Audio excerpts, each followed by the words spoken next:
Hello বন্ধুরা, কেমন আছো সবাই? প্রচণ্ড গরম। সকাল থেকে তো একরকম, দুপুরবেলাটাতে প্রচণ্ড গরম লাগে। তো কোনো রকমে নিজে একটু ঠান্ডা হলাম শরবত টরবত খেয়ে। আর এই গরমে তোমরা প্রত্যেকে কিন্তু শরবত জাতীয় জিনিস অবশ্যই খাবে, তাহলে শরীরে অতটা ক্লান্তিভাব লাগবে না।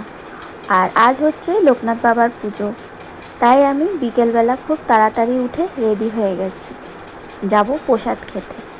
আমার কিন্তু প্রসাদ খেতে খুব ভালো লাগে। তোমাদের কাদের প্রসাদ খেতে ভালো লাগে তোমরা কমেন্টে আমাকে জানিও।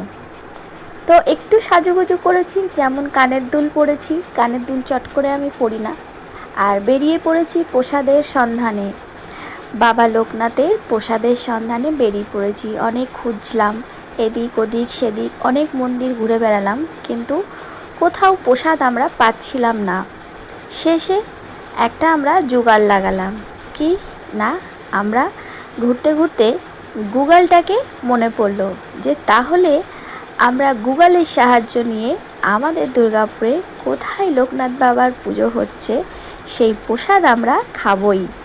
তো রীতিমতো গুগল সার্চ করে আমরা লোকনাথ বাবার যেখানে বড় সড়ো পুজো হচ্ছে সেখানে চলে গেলাম প্রসাদ খেতে।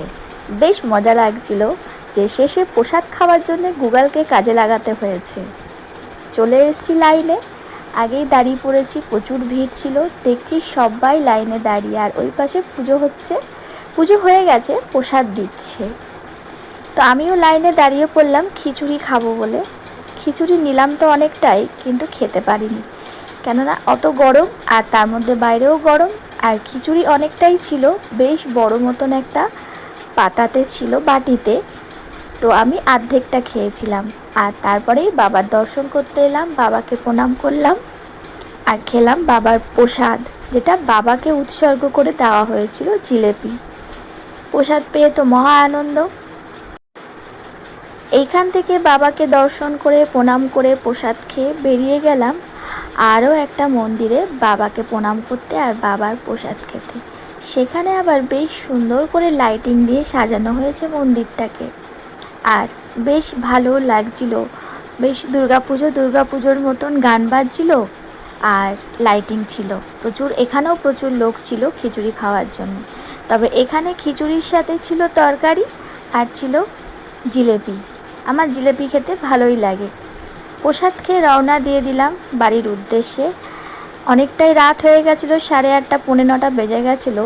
তো সেই সময় তাপমাত্রাটা একটু কম ছিল বলে বেশ ঠান্ডা ঠান্ডা একটু হাওয়া দিচ্ছিল।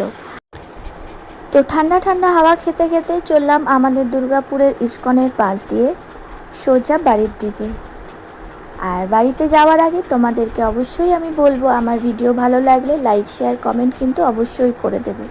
দেখা হবে আবার পরের ব্লগে। টাটা।